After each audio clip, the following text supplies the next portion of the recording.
많은 사람들이 하나님이 살아계시다는 확실한 증거를 보여달라고 요구합니다. 눈에 보이지 않고 손으로 만질 수 없기에 하나님을 믿기 어렵다는 이유에서입니다. 그러나 하나님의 존재는 단순한 감정이나 개인적인 경험에 의존하지 않습니다. 오히려 성경과 역사 속에서 명확하게 드러난 사실들로 확인할 수 있습니다. 우리 일상에서도 눈에 보이지 않지만 분명히 실제하는 것들이 있습니다. 예를 들어 공기나 중력은 볼 수 없지만 그 영향력을 통해 존재를 확신할 수 있습니다. 마찬가지로 하나님의 살아계심 역시 그분의 역사하심과 성경의 증거를 통해 분명히 드러납니다. 오늘 우리는 하나님께서 실제로 살아계시다는 증거들과 기독교가 진리가 될 수밖에 없는 이유에 대해 살펴보겠습니다. 먼저 우리가 기억할 것은 예수 그리스도의 부활이 역사적으로 입증되다는 것입니다.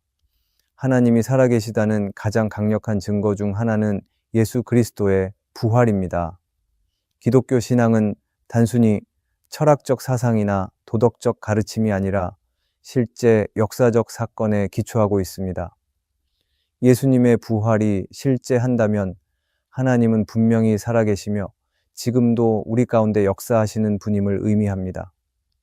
예수님의 부활은 단순한 개인의 환상이 아니라 많은 사람들에게 동시에 나타난 사건입니다. 성경은 부활하신 예수님이 500명 이상의 사람들에게 한꺼번에 나타나셨다고 기록합니다. 이 증언은 예수님 당시에 많은 사람들이 직접 확인할 수 있었던 것이며, 만약 사실이 아니라면 이러한 공개적인 주장은 유지되기 어려웠을 것입니다. 그리고 부활 이후 제자들의 삶이 완전히 변화되었습니다. 예수님이 십자가에 달려 돌아가셨을 때 두려움에 도망쳤던 제자들은 부활하신 예수님을 만난 이후 담대하게 복음을 전파하며 순교까지 감수하게 되었습니다. 이는 단순한 신념으로는 설명하기 어려운 변화입니다.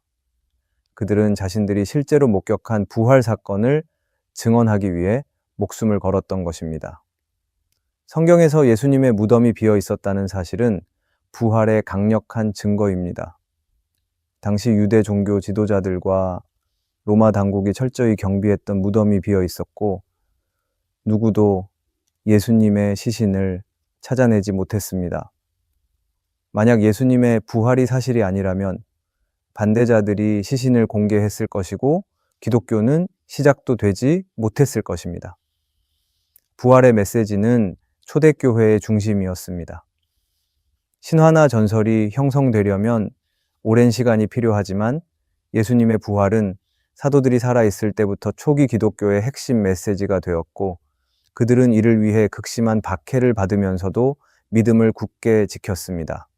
이뿐 아니라 부활은 오늘날에도 여전히 사람들의 삶을 변화시키는 사건입니다. 기독교는 단순히 종교적인 체계가 아니라 살아계신 예수님과의 인격적 만남을 통해 사람들의 삶을 근본적으로 바꾸는 힘을 가지고 있습니다. 오늘 우리가 기억할 것은 예수 그리스도의 부활은 역사적으로 입증된 사건이자 하나님이 살아계시다는 증거라는 것입니다. 우리가 믿는 하나님은 죽어있는 신이 아니라 지금도 우리 가운데 계시며 역사하시는 분입니다. 이 부활의 주님을 믿고 따르며 그 진리를 붙들고 살아가는 믿음의 삶이 되어야 할 것입니다. 하나님이 살아계신다는 이 진리를 더욱 굳건히 마음에 새기며 담대하게 믿음을 실천해 나가기를 바랍니다. 두 번째로 우리가 기억할 것은 성경의 예언이 정확히 성취되었다는 것입니다. 하나님이 살아계시다는 또 하나의 강력한 증거는 성경에 기록된 예언들이 정확히 성취되었다는 사실입니다. 인간이 미래를 정확히 예측하는 것은 매우 어렵습니다. 하지만 성경은 수백, 수천 년 전에 기록된 예언이 그대로 이루어진 사례를 통해 단순한 인간의 기록이 아니라 하나님의 말씀임을 보여줍니다. 성경에서 가장 중요한 예언 중 하나는 예수 그리스도에 관한 예언입니다. 구약에는 예수님의 탄생, 고난, 죽음, 부활에 이르기까지 수많은 예언이 기록되어 있으며 이들은 신약에서 그대로 성취되었습니다. 먼저 미가서에서는 메시아가 베들레헴에서 태어날 것을 예언했고, 이는 예수님께서 베들레헴에서 나심으로 이루어졌습니다. 또한 이사야는 처녀가 아들을 낳을 것이라 예언했으며, 이는 마리아를 통해 성취되었습니다. 그리고 이사야 53장은 예수님의 고난과 십자가의 희생을 정확히 묘사하고 있습니다. 다윗이 기록한 시편 22편에서도 예수님이 십자가에서 경험한 고통과 말씀을 상세히 예언했으며, 이는 예수님의 죽음을 통해 이루어졌습니다. 이뿐 아니라 시편에는 메시아가 사망 후 썩지 않을 것이라는 부활 예언이 기록되어 있습니다. 사도 바울은 이를 통해 예수님의 부활을 증거하며 성경의 예언이 완전히 성취되었음을 강조했습니다. 그리고 성경은 예수님과 관련된 예언뿐만 아니라 이스라엘 민족과 세계 역사의 중요한 흐름까지도 정확히 예언했습니다. 신명기에서 모세는 이스라엘 백성이 하나님을 떠날 경우 나라를 잃고 전 세계로 흩어질 것이라 경고했습니다. 실제로 이스라엘은 바벨론과 로마에 의해 멸망한 후 세계 곳곳으로 흩어졌으나 1948년에 독립을 이루는 역사가 일어났습니다. 이는 성경의 예언이 정확히 이루어진 또 하나의 강력한 증거입니다. 그리고 예수님께서 직접 하신 예언들도 성취되었습니다. 예수님은 성전이 무너질 것을 예언하셨는데, 실제로 기원 후 70년에 로마 군대에 의해 예루살렘 성전이 완전히 파괴되었습니다. 또한 예수님은 마지막 때가 가까울수록 전쟁, 기근, 지진 같은 재난이 증가할 것이라고 말씀하셨습니다. 오늘날 이러한 현상들이 세계 곳곳에서 나타나는 것을 보면 예수님의 예언이 지금도 이루어지고 있음을 깨달을 수 있습니다. 우리는 성경에 나타난 모든 예언들을 볼 때 성경의 예언은 단순한 인간의 추측이 아니라 살아계신 하나님의 계획과 섭리 속에서 이루어진 것임을 알 수 있습니다. 단 한 가지 예언만 맞아도 놀라운 일이겠지만 수백 가지 예언이 한 치의 오차 없이 성취되었다면 이는 결코 우연이 아닙니다. 성경은 단순한 종교 서적이 아니라 하나님의 말씀입니다. 성경의 예언이 정확히 이루어진다는 것은 하나님이 살아계시다는 분명한 증거입니다. 그렇다면 우리의 삶에서 성경을 어떻게 대해야 할까요? 우리는 단순히 성경을 읽는 데 그치지 않고 이 확실한 증거를 믿으며 하나님의 말씀에 따라 살아야 합니다. 하나님의 예언은 과거에만 이루어진 것이 아니라 현재도 성취되고 있으며 미래에도 반드시 이루어질 것입니다. 우리는 하나님이 살아계시다는 이 명백한 진리를 붙들고 그분의 말씀을 신뢰하며 순종하는 삶을 살아가야 합니다. 성경에 기록된 예언들이 이루어지는 것을 통해 하나님이 지금도 일하고 계심을 기억하며 확신 속에서 믿음의 길을 걸어가기를 소망합니다. 우리가 세 번째로 기억할 것은 성경은 인간의 힘으로 만들 수 없는 책이라는 것입니다. 하나님이 살아계시다는 또 하나의 강력한 증거는 바로 성경입니다. 성경은 단순한 종교적 기록물이 아니라 인간의 노력과 능력만으로는 만들어질 수 없는 초자연적인 책입니다. 성경의 기원과 구성, 역사적 정확성, 변하지 않는 메시지, 그리고 그 놀라운 영향력은 단순히 인간의 지혜로는 설명할 수 없는 특성을 지니고 있습니다.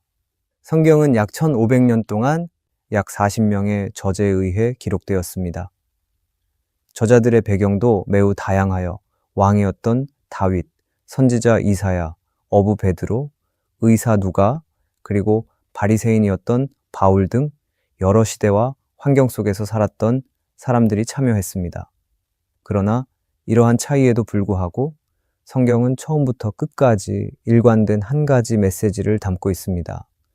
그것은 바로 하나님께서 인간을 구원하시기 위해 역사하셨으며 그 구원의 절정이 예수 그리스도를 통해 이루어졌다는 것입니다. 서로 다른 저자들이 기록했음에도 이처럼 조화롭고 일관된 메시지를 유지하는 것은 인간의 힘만으로는 불가능한 일입니다. 일반적인 책이나 문서는 시간이 지나면 개정되고 내용이 수정됩니다. 철학과 과학 서적도 새로운 지식에 따라 내용이 바뀌기 마련입니다. 그러나 성경은 기록된 이후 단 한 번도 내용이 변하지 않았습니다. 오히려 성경의 원본 사본들이 계속해서 발견되며 지금 우리가 읽고 있는 성경이 처음 기록된 것과 일치한다는 사실이 확인되고 있습니다. 1947년에 발견된 사해사본은 이사야서의 원문과 거의 완벽히 일치하여 성경이 변질되지 않았음을 보여주는 대표적인 사례입니다. 이는 성경이 단순히 인간의 작품이 아니라 초자연적인 보존 과정을 거쳐온 것임을 증명합니다. 성경은 또한 역사적, 고고학적으로 신뢰할 수 있는 문서입니다. 구약 성경에 나오는 헷 족속은 한때 가상의 민족으로 간주되었으나 이후 유적이 발견되면서 성경의 기록이 정확하다는 것이 입증되었습니다. 다윗 왕조나 신약에 등장하는 빌라도 총독 등 성경 속 인물에 대한 고고학적 증거 역시 발견되며 성경이 신화나 전설이 아니라 실제 역사를 기록한 문서라는 사실이 밝혀졌습니다. 성경의 가르침은 2000년이 넘는 시간 동안 변치 않았으며 여전히 전 세계 사람들의 삶을 변화시키고 있습니다. 많은 이들이 성경을 통해 하나님을 만나고 인생이 새롭게 변화되는 경험을 합니다. 또한 성경은 인류 문명과 문화의 중심에 서서 법, 윤리, 교육, 예술 등 다양한 분야에 깊은 영향을 미쳤습니다. 그럴 때 성경은 단순한 인간의 지혜로 기록된 책이 아닙니다. 디모데후서에서는 성경이 하나님의 감동으로 된 것임을 말합니다. 성경을 읽을 때 우리는 지식을 얻는 데 그치지 않고 살아계신 하나님의 음성을 듣게 됩니다. 성경은 죄에서 돌이키고 변화된 삶을 살게 하는 힘을 가진 하나님의 말씀입니다. 만약 성경이 단순한 인간의 기록물이었다면 이렇게 오랜 세월 동안 보존되고 수많은 사람의 삶을 변화시키는 것은 불가능했을 것입니다. 그렇다면 우리는 성경을 단순한 지식으로 읽는 것을 넘어 하나님의 음성을 듣고 그분의 뜻을 따라 살아가야 합니다.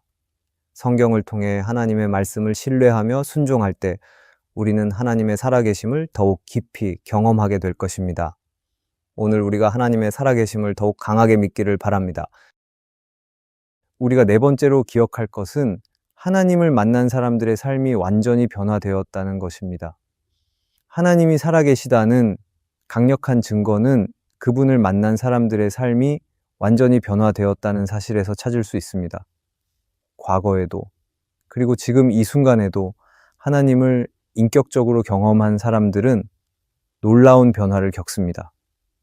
이 변화는 단순히 태도나 습관이 바뀌는 것에 그치지 않고 그들의 가치관, 행동, 그리고 삶의 목적까지 근본적으로 달라지는 모습에서 확연히 드러납니다. 이는 단순한 자기 개선이 아니라 실제로 하나님을 만난 사람들에게서 공통적으로 나타나는 특징입니다. 성경은 하나님을 만난 후 변화된 수많은 인물을 보여줍니다. 그 중에서도 사도 바울의 이야기는 대표적입니다. 바울은 원래 예수님을 믿는 자들을 핍박하던 사람이었습니다. 그는 그리스도인들을 체포하고 박해하는 일에 열심을 냈습니다. 그러나 다메섹으로 가는 길에서 부활하신 예수님을 만난 순간 그의 삶은 완전히 바뀌었습니다. 바울은 예수님을 전하는 사도가 되었고 자신의 남은 생애를 복음을 위해 헌신하며 마침내 순교의 길을 걸었습니다. 단순히 종교적 감정으로는 바울이 이런 극적인 변화를 겪을 수 없었을 것입니다. 그는 실제로 살아계신 하나님을 만났고 그로 인해 그의 삶이 근본적으로 변화되었습니다. 이뿐 아니라 하나님을 만난 사람들의 변화는 오늘날에도 여전히 계속되고 있습니다. 과거에는 방탕하게 살던 이들이 하나님을 만나고 나서 새로운 삶을 시작하는 사례가 많습니다. 중독과 죄 가운데 살아가던 사람들이 하나님의 은혜를 체험하고 온전히 회복된 삶을 살게 되며 분노와 증오로 가득했던 사람들이 하나님의 사랑을 경험하고 용서와 화해의 삶을 살아가게 됩니다. 팀 켈러는 그의 책 탕부 하나님에서 이렇게 말합니다. 복음은 단순히 우리의 행동을 바꾸는 것이 아니라 우리의 마음과 정체성을 새롭게 변화시킵니다. 이것은 하나님께서 사람의 내면을 변화시키시고 그 변화가 삶의 모든 영역에 영향을 미친다는 것을 말하는 것입니다. 하나님을 만난 사람들은 하나같이 하나님이 살아계심을 확신합니다. 그 이유는 그들이 경험한 변화가 인간의 의지나 노력만으로는 이루어질 수 없는 것이기 때문입니다. 우리는 새로운 습관을 만들거나 태도를 바꾸는 결정을 할 수는 있지만 삶의 목적과 정체성 자체가 변화되는 것은 오직 하나님만이 하실 수 있는 일입니다. 이러한 변화는 일시적인 감정적 위로가 아니라 평생 동안 지속되는 근본적이고 영적인 변화를 가져옵니다. 하나님을 만난 사람들은 다시는 이전의 삶으로 돌아가지 않습니다. 그들은 하나님을 가장 귀한 분으로 여기며 그분을 위해 살아가기로 결단합니다. 우리가 믿는 하나님은 지금도 살아계셔서 역사하시는 분입니다. 그렇다면 우리도 이 살아계신 하나님을 온전히 신뢰하며 그분과 동행하는 삶을 살아가야 합니다. 오늘날 우리는 하나님이 살아계시다는 사실을 아는 것에서 그치는 것이 아니라 우리의 삶을 통해 그것을 경험해야 합니다. 하나님은 우리의 지식의 영역에 머무르시는 분이 아니라 우리의 삶과 관계 속에서 살아계심을 나타내시는 분이십니다. 하나님과의 친밀한 관계를 통해 그분의 실제를 경험하며 살아가야 합니다. 혹시 하나님이 멀게 느껴지거나 그분의 살아계심을 확신하지 못하고 있다면 더욱 하나님께 나아가길 힘쓰기를 바랍니다. 기도를 통해 하나님의 뜻을 구하며 성경을 읽고 그분의 음성을 듣고 믿음의 공동체 안에서 하나님의 일하심을 경험하기를 바랍니다. 그러할 때 하나님은 우리의 삶 속에서 살아계심을 선명하게 보여주실 것입니다. 하나님은 오늘도 살아계십니다. 그분은 우리의 삶 가운데 역사하고 계시며 우리가 그분과 동행하기를 원하십니다. 하나님이 살아계시다는 이 진리를 붙잡고 그분과 더욱 깊은 관계를 맺으며 신뢰 안에서 살아가기를 바랍니다. 그럴 때 우리는 매일의 삶 속에서 하나님의 은혜를 경험하게 될 것입니다. 오늘의 말씀이 은혜가 되셨다면 댓글에 아멘이라고 적어주시면 감사하겠습니다. 여러분들이 남겨주시는 댓글은 정말 큰 힘이 됩니다. 그리고 여러분들이 눌러주시는 좋아요와 구독도 큰 힘이 됩니다. 오늘도 함께 해주셔서 감사합니다.